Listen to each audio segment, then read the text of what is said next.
పెద్ద సబ్జెక్ట్ అధ్యక్ష. ఎందుకంటే ఇందాక సభ్యులు చెప్పినట్టుగా ఉగ్రవాదులు తీవ్రవాదులు కన్నా వాళ్ళనే కనిపించేటట్టు ఉంటారు, కానీ ఈ సైబర్ నేరగాల పరిస్థితి ఎలా ఉంటారంటే ఎక్కడ ఉంటారో తెలియదు, ఏం చేస్తుంటారో తెలియదు, ఏ అకౌంట్కి వెళ్తుందో తెలియదు, మన డబ్బులు ఎప్పుడు పోతాయో తెలియదు, మనల్ని ఎవరు వచ్చి అరెస్ట్ చేస్తారు భయంతో ఇంచుమించుగా చాలామంది ఇందులోని నేను చెప్పడానికి బాధపడుతున్నాను. At the same time awareness రావాలి కాబట్టి చెప్తున్నాను అధ్యక్ష.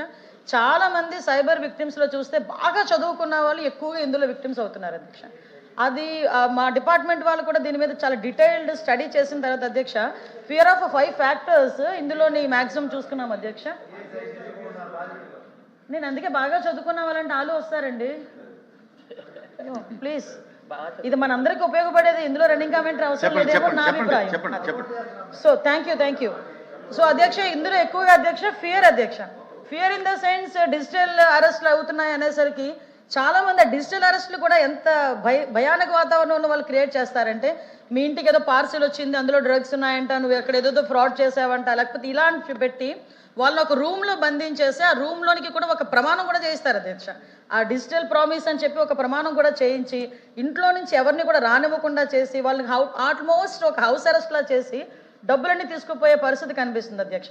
దీనికి మెయిన్ ప్రాబ్లం ఎక్కడ అవుతుంది అధ్యక్ష, సీనియర్ సిటిజన్స్ ఎక్కువగా దీంట్లో ఇన్వాల్వ్ అవుతున్నారు. వాళ్ళ పిల్లలకి కూడా చెప్పుకోలేని పరిస్థితుల్లో కొంతమంది సూసైడ్స్ కూడా చేసుకున్న సందర్భాలు కూడా చాలా చూసాం అధ్యక్ష. సుమారుగా అధ్యక్ష ఇందులోని మ్యాక్సిమం మీ కేవైసీ పోయిందనో, లేకపోతే మేము సిఐడి నుంచి చేస్తున్నామనో, లేకపోతే మేము కోర్టులో ఉన్నామనో కొంతమంది జడ్జెస్లా క్రియేట్ చేసి పెట్టి కూడా ఏఐ టెక్నాలజీతో పెట్టి కూడా వాళ్ళు చేస్తున్నారు అధ్యక్ష. సో నేనేమంటాను అధ్యక్ష, ముందు ఫియర్ అన్నది పోయి ఇలాంటి సిచ్యువేషన్స్ ఏదైనా వచ్చినప్పుడు కరెక్ట్గా వెంబటే 1930 నెంబర్కి కనుక కాల్ చేస్తే ఇమీడియట్గా సైబర్ పోలీసులు దాని మీద అలర్ట్ అయ్యి వాళ్ళు వచ్చే పరిస్థితి కూడా కనిపిస్తుంది అధ్యక్ష. నెక్స్ట్ ఉన్న అధ్యక్ష గ్రీడీ అధ్యక్ష. ఎందుకంటే చాలా ఇప్పుడు ఇమీడియట్గా ఇంత ఇన్వెస్ట్మెంట్ పెడితే బోల్ డబ్బులు వస్తున్నాయని చూపించడానికి మొదట్లో కొన్ని నెలలు బాగానే ఇన్వెస్ట్మెంట్ డబ్బులు వెళ్తాయి అధ్యక్ష. తర్వాత చూసేసరికి మొత్తం కూడా ఫ్రీజ్ అయిపోయే పరిస్థితి.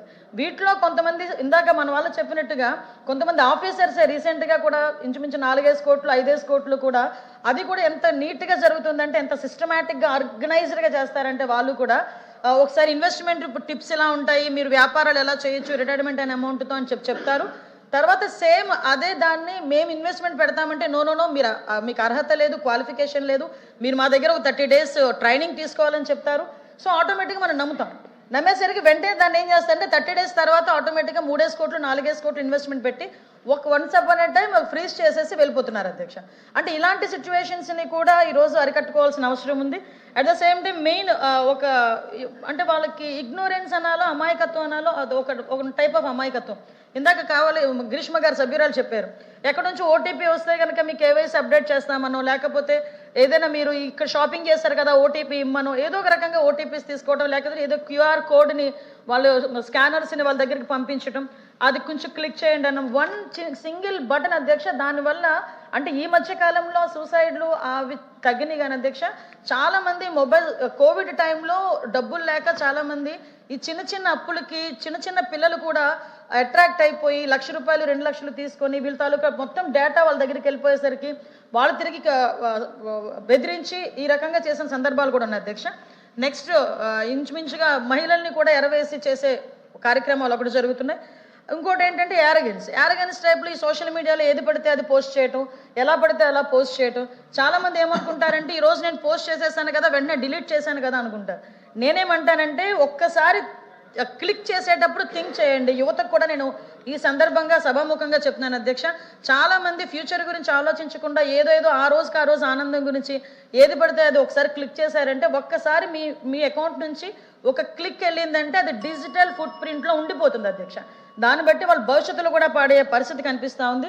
ఇదే కాదు అధ్యక్ష, ఇందాక మన వాళ్ళు చెప్పినట్టుగా చాలామంది ఇంకొక టైప్ ఆఫ్ ఏం జరుగుతుందంటే ఉద్యోగాల పేరు మీద ఎరవేస్తున్నారు అధ్యక్ష. ఉద్యోగాల పేరు మీద ఎరవేసి మనకి మయన్మార్ థాయిలాండ్ ఆ టైంలో మనకి కేకే పార్క్ అని ఒక ప్లేస్ కూడా ఉంది అధ్యక్ష.